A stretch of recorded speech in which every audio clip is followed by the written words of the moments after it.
The Rebel Moon director's cut came out. It was over 6 hours with the two parts combined, and it was somehow both substantially longer and worse than the originals, which were already an absolute abomination. I did videos for the first two parts originally, so this video is going to focus on the new stuff. The new stuff, by and large, really doesn't add anything, or if it does, it actually makes the characters worse and makes the world building make even less sense. The movie just drags out for nothing. At this point, I'm convinced that Zack Snyder got hit in the head when he was like 15, and his mind just never developed past it. All this movie has to offer is a lot of CGI blood. For some reason, I guess because the guns, a lot of it's orange. So it looks like they're killing hunters in Halo. And you get to see some titties, Sophia Botella or whatever, the girl that plays Cora, and then some random girls getting branded, and an old lady that Tarak fucks for no reason. So that's where we're at with Zack Snyder right now. I'm going to cover both parts, so let's just get into it. So we start with this scene where we see Noble a few years before the first part of the movie. They're destroying this planet and killing everyone because they disobeyed them or whatever. And this is Aris's backstory. Aris, because there's a pretty good chance you don't actually know who Aris is. I don't even know who you are. Even if you watch the original cut, he is the Asian soldier that joins up with the farm town to rebel against the Empire. So he's the son of the guy in charge of the planet, who's this guy right here. It's his dad. And this little alien thing here, as they're running away from Noble and his men, he lets the alien walk out into the middle of them, and then it just explodes. Whatever. Seems completely idiotic to me, but it doesn't matter. Noble tells Aris, if you beat your dad to death, I'll let your mom and sisters live. Obviously, he's lying because he's the caricature of evil. I'm not going to get into the whole thing again, but the idea of an empire that's this evil, that's been around for at least 10,000 years, according to the monologue in the first one, and they can't even feed their soldiers. They can't even conquer a farm town. Like, this is the premise of the movie, is that this incompetent, evil-ass empire is filling their ranks with soldiers that they fucking tortured, essentially, but somehow they're still in power, and there's not like a mass rebellion already in place. Anyway, so Aris beats his dad to death, and I don't know why Zack Snyder insists on being cringe at every opportunity. But every person that he kills, he takes one of their teeth and adds them to this corkboard thing around a picture of the princess. And he picks, I guess, different colored teeth. And there's kind of a pattern to it as well. It's so fucking bizarre, so unnecessary, such edgelord bullshit that I guess is just a given for Zack Snyder at this point. But as a scene, I actually think this makes Aris's character worse. Like, yeah, he betrays him in a few years because he doesn't want to see a girl get raped in front of them. But Noble says that he's taking him because he has valuable skills or potential or whatever. He's still a private when we see him in a few years. I don't know the exact amount of time. I'm guessing at least 5 years. And you have to wonder, how many people in your military do you have that you made them kill their own families? It just doesn't make any sense. This is also how Cora was taken. I mean, Cora at least was captured really young and then brought up to be a super high level soldier and then had an assassination blamed on her. But at least with one like her, she actually did have a lot of potential. With Aris, it's like you have him carrying around boxes on a fucking backwater and he's the bitch of the unit. No clue why you'd have these people in your military. It's just asking for an insurrection or a coup of some kind. The next thing we get is a scene of Cora fucking the guy Den. And I know him and Gunnar aren't actual brothers, but I think this does make it weird in a village where you have like 150 people and probably only a handful of them are at an age where they can date each other as adults. And she starts fucking Gunnar in part 2 and also still being around the guy Den, and it just never gets acknowledged. I would just think that in this village where you only have that many people, that they would view each other as family or brothers or whatever, even though it's not by blood, hopefully. I wonder if this love story was inspired by Hunter Biden.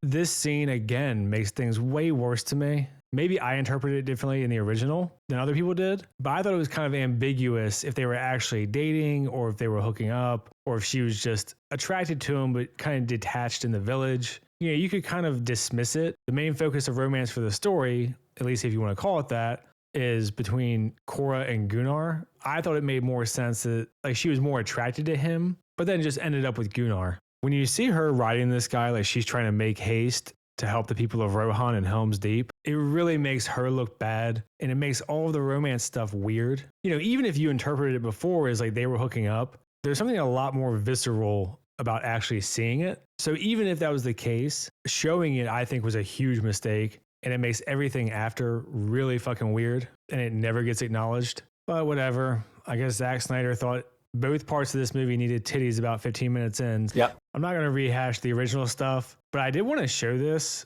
because for this big ass budget for these two movies, you still get CGI like this. Like Noble hits him in the head and there's literally just a hole in his head. I mean, I don't know. You think there'd be brains there or something if you're going to go this graphic with your CGI blood. And here, I'll show this real quick so you can see what I'm talking about with the tooth board. I mean, this is just so fucking ridiculous. Nothing in this world seems to belong with anything else. It's like Zack Snyder wanted it to be Dune and Seven Samurai and Star Wars and Gladiator and I don't know, Apocalypse Now and Braveheart. I mean, pick a fucking movie and it feels like he tried to jam it in here. We do get a few more scenes with Aris and the robot Jimmy and the farm girl whose name I actually don't even know. They don't really add anything. I guess you're supposed to root for their love story a little bit more. But again, with Aris, it's like, why is he the most well-adjusted person maybe in the whole movie? Like he had to kill his own dad. His whole planet got destroyed. And he's just kind of going along. Just a normal dude. No PTSD, you know, no repressed anger or anything. Just a decent guy. Just weird to give him that dark-ass backstory and then do nothing with it to reflect it in his personality. I can't show too much of the blood and gore because of the nature of YouTube, but I at least wanted to show you a shot here so you can see just how over the top it is and how ridiculous it is. And actually, in some ways, the over the top gore makes other stuff make less sense as well. So there's that. Just good decisions all around. Really well thought out. Cora's backstory is longer. Honestly, it doesn't really add anything of consequence. You just get more slow motion. It feels like Zack Snyder told the composer, who actually has worked with Hans Zimmer in the past, to take the Gladiator soundtrack, like the choir parts, and just spam it for the entirety of 6 fucking hours. It really feels like it's nonstop in these movies. Like the music is decent, but I mean, who gives a shit when the movie is this bad, right? It's also amazing to me that Zack Snyder manages to be both pretentious and retarded. Truly, you have a dizzying intellect.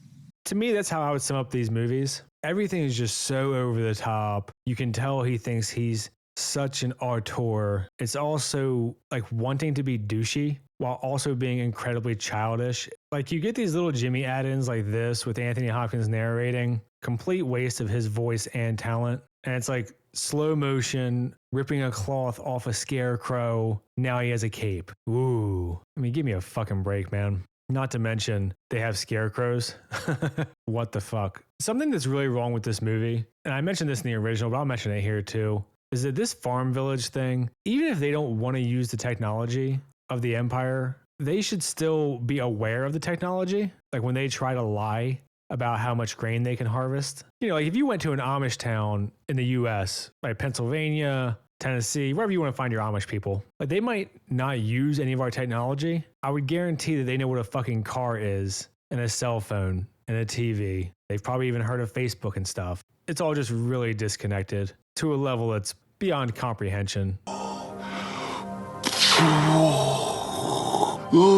We get a short little scene added in here before we get the store brand version of the cantina scene from Star Wars. You can see this, the orcs call it this guy who gives up the location of the blood axes or whatever the fuck. And you get to see this machine for the first time that stabs them all in the back of the head. Again, we get another little scene between these two. I wonder how many people actually know this girl's name, because I don't. And I actually didn't know Aris's name either until they showed that whole fucking 20-minute backstory that leads to nothing to do with his character. We get a little bit of the setup here for her ship that obviously they use at the end of part 2. I mean, I guess you could say it's foreshadowing or setting it up for later. It's not like some great payoff. So again, it's just kind of there.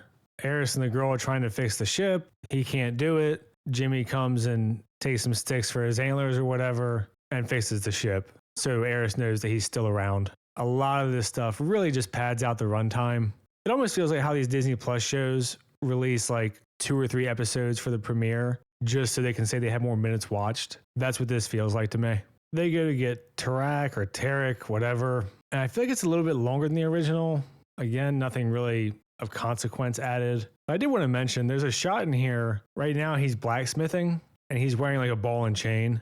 And when they accept the deal, he hammers off the chain on his ankle and then goes and does it. It's one of those shots where you can tell Zack Snyder thought, oh, this is really cool. But if he could hammer the chain off at any point and didn't, then it means he wasn't going to leave. So he didn't need to have it in the first place. Just kind of stupid. We get this weird scene again, which is basically live action tentacle porn. I know everyone joked about it when the first part came out, but this one to me makes it a lot more clear, unless I'm just misremembering. But he says to the guy Cassius, do you want to join us? So it's not enough that he's doing the stereotype of the powerful guy who's a degenerate. His degeneracy is weird tentacle alien fucking or something. Again, just the type of typical Zack Snyder cringe that you get when he has no one to rein him in. There you go. If you weren't sure whether or not you thought it was just full-blown degeneracy, I mean, we're like one Ahigal face away from a fucking hentai here.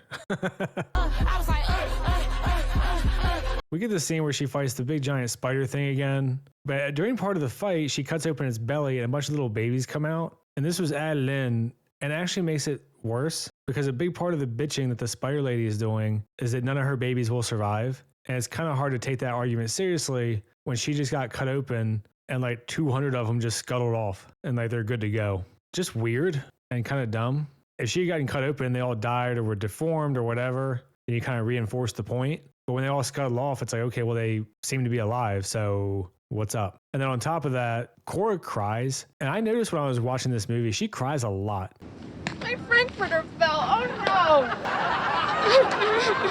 no! Which is totally contradictory to her backstory, where she's supposed to be like this hardcore, stoic, military veteran of 15 years or however long. Just no real through line with her character. And Sofia Boutella, I've seen act before, and I think she's generally fine. She is a lump in this movie. So I can only assume it was the direction she was given. We get a little bit more with the robot Jimmy, and there's like these alien red fireflies. Doesn't really lead to much. I don't care. I'm not going to rehash all the old stuff, but I do hate this fucking line so much where Noble tells the prisoner, I'll set you free, and then does the typical villain thing where he kills him and goes, oh, now you're free. I'm so tired of that fucking trope.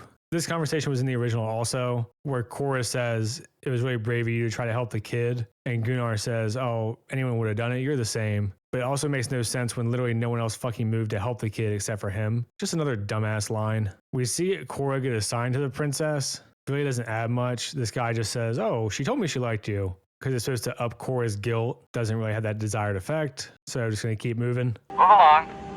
Move along.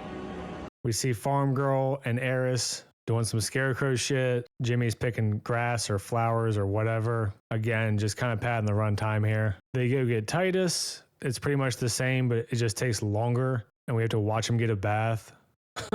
Wonderful. They actually show the meeting here between these alien things where he's the go-between for Gunnar and the Blood Axes. They say no. Cyborg says, we'll help you. Just doesn't really add anything. We already know that they fucking help. We know this planet gets bombed.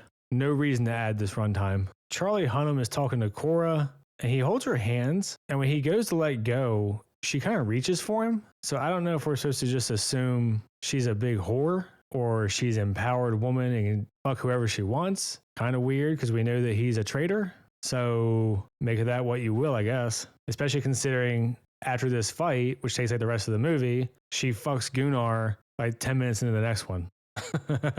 So I have no fucking idea. I just wanted to point it out. We see this planet get destroyed again. Again, doesn't really change much. It's just longer. It makes Noble a little bit more cartoonishly evil because this society is operated on charity and whatever for like 10,000 years, and he just destroys it. Don't care. Pad the runtime.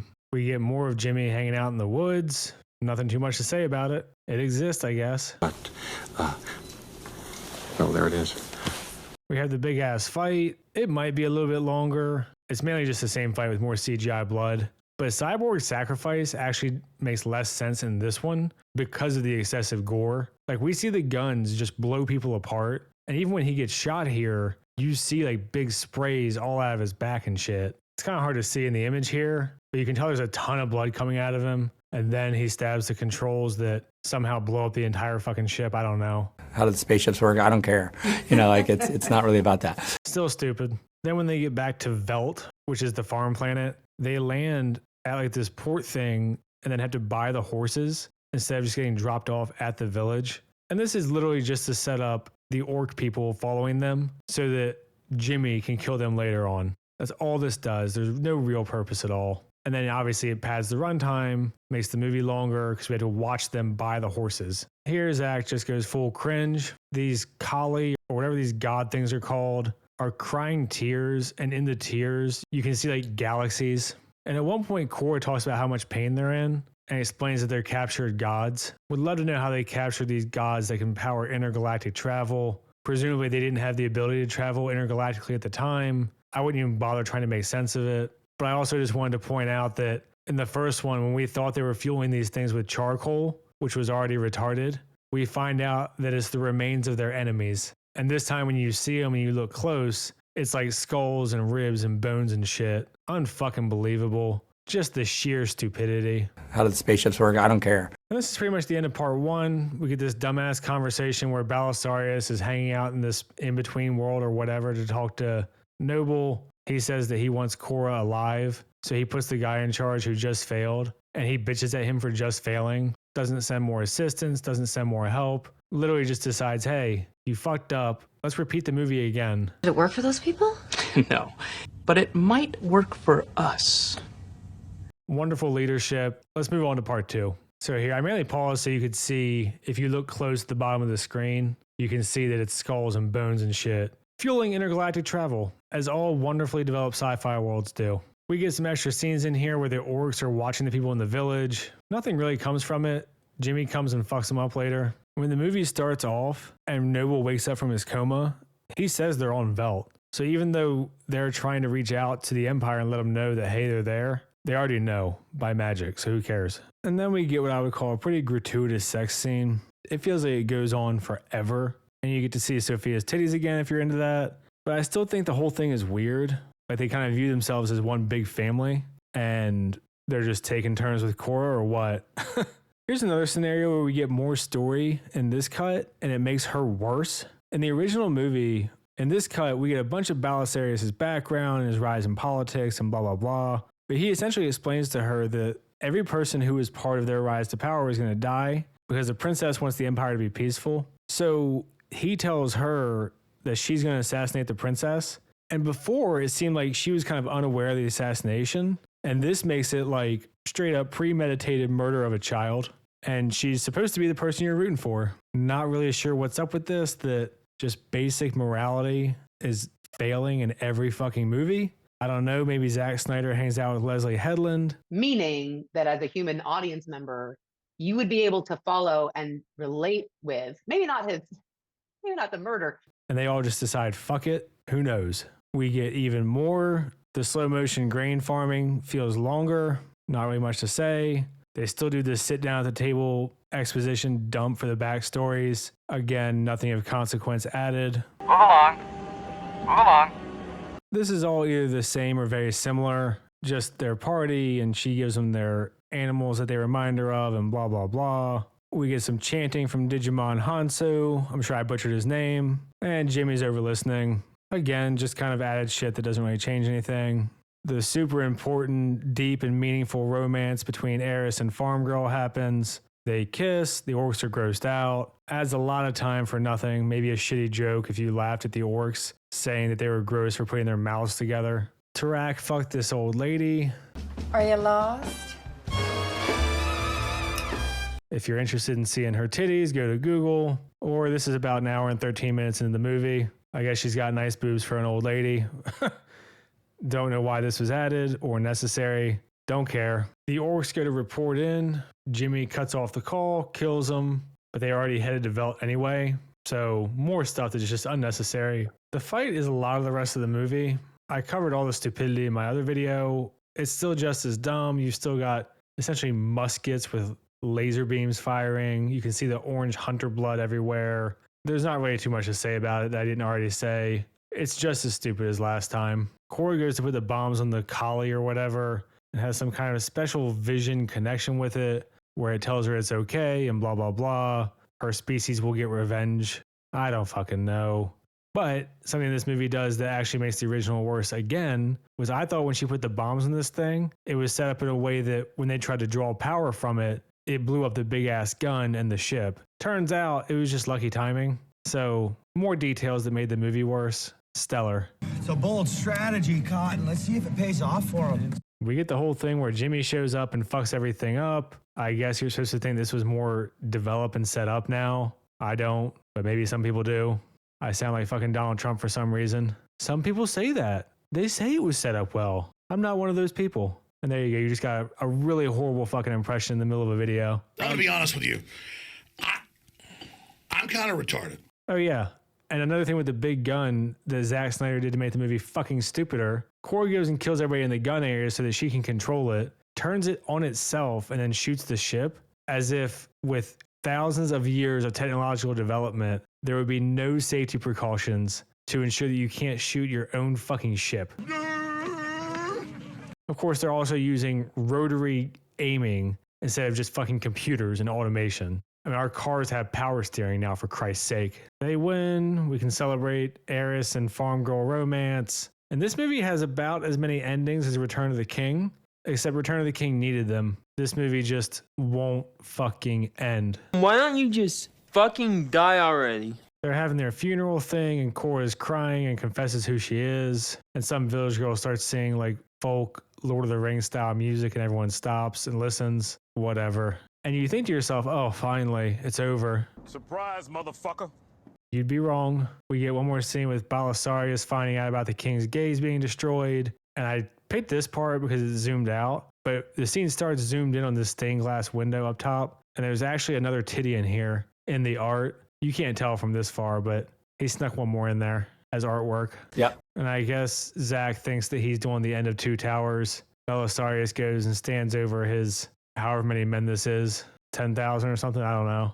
Probably could have used those men to take the farm village, but fuck it. Zach wants 2 more movies, 2 parts each. So 4 4 parts for 2 more duologies, I guess. I'm sure Netflix is already wanting a refund from him, so I can't imagine it'll happen, but that's what he said, is he wants a 6-movie series for this absolute steaming pile of horse shit. All right, well, that's both parts. I tried to cover all the stuff that was added. You saw how much of it was just meaningless. And you know, I don't like to complain about stuff being too long if it's necessary. You can think of a million movies that are pretty long, 2.5, 3 hours, that need all the time that they have and possibly could have even used more time. These movies are not it. These movies are just self-indulgent, wannabe pretentious, retarded bullshit. And I actually think it's disrespectful to the viewers that he keeps trying to be like, oh, you need the full version, as if everyone owes it to him to watch a 4-hour fucking movie or a 6-hour fucking movie that sucks ass. Le who? The her. I said in my last video that M. Night Shyamalan should retire. Him and Zack Snyder should just go together. They can go buy a fucking island. I'm sure Epstein's island's cheap right now because no one wants it, wherever. And they can just come up with whatever shitty ideas they want that never see the light of day and don't waste millions of people's time. That's it for me for this one. If you, for some reason, chose to be an asshole like myself and watch both of these fucking extended cuts, let me know what you thought of them. I try to respond to all the comments that aren't just insults. Like and subscribe and all that. Thanks. See ya.